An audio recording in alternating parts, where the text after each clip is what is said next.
Hello YouTube, welcome to my channel. My name is Darren and my amateur radio call sign is N4VFR. Now in this video, I'm just going to give you an update to what I'm going through with regards to that lightning strike I had about approximately 2 months ago. This is more of like a vlog of where I'm at and what I plan on doing. Welcome to my desktop. If you haven't seen the video of my lightning strike, I show you a picture and a video of what was destroyed on my property. I'll leave the link above. Take a look at that. But there was a lot of equipment that was associated with the damage of my lightning strike, and I didn't know where to start to troubleshoot. First thing, my computer wouldn't boot up. The displays wasn't working, or could have been power supply. So I ended up troubleshooting. I was able to turn on the on and off button, saw the light. Then I wasn't receiving any kind of video. So what I did on that was I used DP plugs, the display ports. So I tried isolating, is it the ports that was bad on the graphics card. I also tested with the motherboard. Both DPs didn't work on the ASUS external graphics card and also on the internal motherboard graphics card. So then I tried, hey, let me try the HDMI. So then I tried the HDMI cable and that worked. So I was able to boot up my computer. And the next thing I did was I tried to connect to the Anan G2. I was able to connect to it. However, I wasn't able to tune. And then when I tried to use my RF2KS, I used TCI, so the amplifier follows my radio, and that wasn't connecting. So I kind of was puzzled, and then I said to myself, you know what, I think it's the motherboard that's bad. So it's a brand new motherboard. It's an MSI motherboard that uses a DDR4 memory. I have about 64 gigabytes of memory. And so what I ended up doing was I removed the motherboard. Well, first I called the MSI and I submitted a return, what do they call, RMA, return merchandise authorization. And I explained to them that, hey, all of a sudden, I play on words. So all of a sudden, my displays on the motherboard was no longer working. And I left it at that. Same thing with my graphics card. The graphics card didn't work. So, and I said the same thing. It all of a sudden stopped. I didn't want to mention anything with a lightning or a surge in your power, because that might void the warranty, right? So it's just play on words. I was able to get a replacement motherboard. I'm sure they tested it and they said, man, this board doesn't work. Let's just send him a new motherboard. I got a new motherboard. On my graphics card, it was, I think I had a GeForce GTX 3070 or 3060 Ti. I don't remember the model number. And that took about 2 or 3 weeks for both the motherboard and the graphics card to come back. And they replaced it. They replaced my graphics card with the new ASUS GeForce, or the RTX GeForce 4070 Super, and it has, I think, 12 gigabytes of RAM on the graphics card. So it was well worth the wait. Now I got a super fast graphics card. All right, so now the graphics card, the motherboard's all been replaced. I use 3 monitors, 2 big monitors, and then I got a 10-inch monitor. It's just for my meters. For when I use Thetis, I use just that for my meters. That went bad. I replaced that. It was no big deal. But I bought it on Amazon. Hey, if you're interested and you guys are a non-Thetis users, it's a great monitor just to put your meters in. Let me get you that link. This is the 10-inch monitor. This is what I use, and it's an HDMI output. I tell you what, troubleshooting, there's so many factors involved that could cause something not to work. So the computer system, I think I got that all back up and running. The two big ticket items was my 12-inch subwoofers. These are pretty expensive. I got two of them and they're damaged.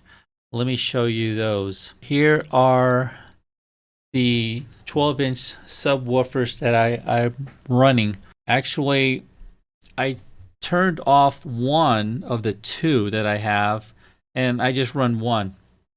But they were both plugged in. So these things are like $1,100, and they're heavy. These are huge, and they sound awesome. I mean, you play Jurassic Park or you play some super bass music, and your house will rumble. And you know what else is damaged? These are the Yamaha HS8. These are 8-inch powered monitor speakers. And there you go. This is Sweetwater, I think. I bought mine, and they're about $400 a piece. So I'm getting those repaired. So I found a repair place in my location. They are Yamaha authorized. They want me to deposit $100 per equipment for diagnostics. So that's already $400 I paid. These 4 speakers are already at the repair facility, and they've already texted me, and they said that on those Yamaha speakers, what they found bad was DSP, I think that's digital signal processor PCB board, is damaged on both. Because when I turn on my speakers, I hear a high-pitched sound, and I couldn't get rid of it. And with the SVS, this one right here, what they told me was both power supply modules were damaged. I don't know what the ETA is, but for right now, I have no speakers. Other stuff that was damaged, I had a uninterrupted power supply made by APC. That's my battery backup in the event if you lose power. You got maybe 15 minutes of battery power so you can shut down your computer properly. It also acts as a surge protector, which I have all my stuff attached to it, and it failed. The guys at the electronics repair place, he says it isn't worth paying $100 for diagnostics just to have it repaired.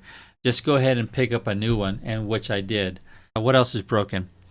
I run a digipeater in Northeast Florida. My Raspberry Pi, I'm still troubleshooting that along with my sound card from DigiRig.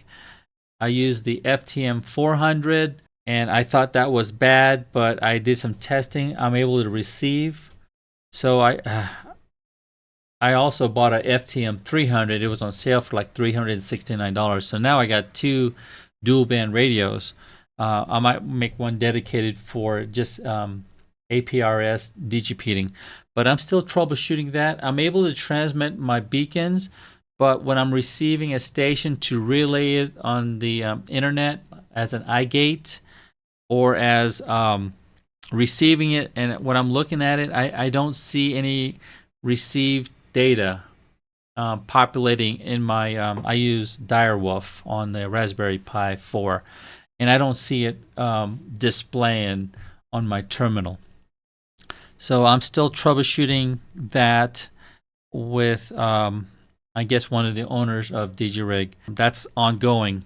With regards to the Anan G2, I haven't really got into the troubleshooting yet because I don't have speakers to listen to the audio.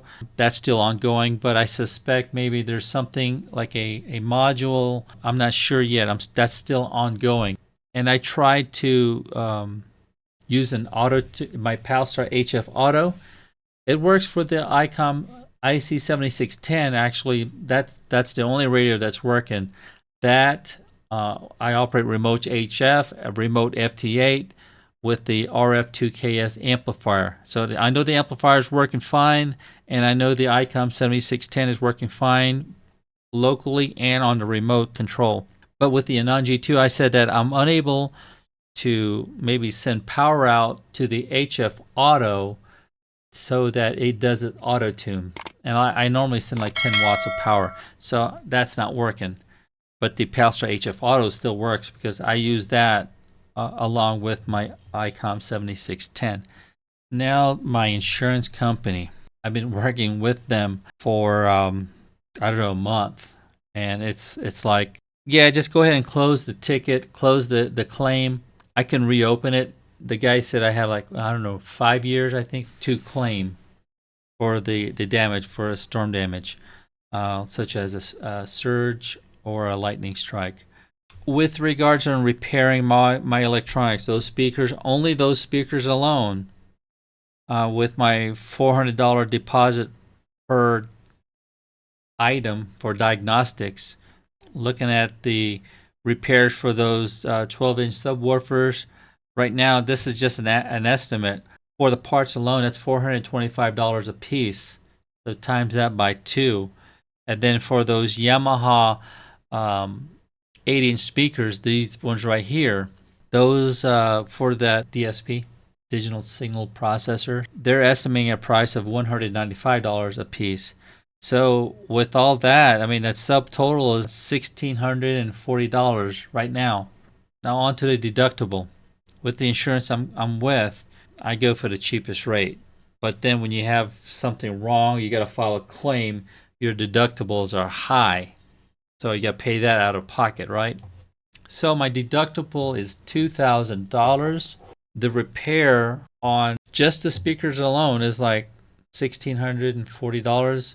I think it's better for me to just bite the bullet, don't file a claim, and just pay it. Whether if it's $2,300, just pay it. So the tower project in Florida, that's on hold until I get my station back together. I have a stepper IR urban beam. That's going to be on top. I have that Yaesu rotor, and that's working. Matter of fact, there was that video. Remember I had that video where I had the high speed wouldn't work in one direction, but it would work in the opposite direction. I don't know. It just miraculously started working. I made a video how to troubleshoot it to test your voltage, and I'll leave the link above if you guys are interested on that. Hey guys, if you haven't subscribed to my channel, my name is Darren and my amateur radio call sign is N4VFR. Thank you for watching. I'll say 73 until next video. Have a great day.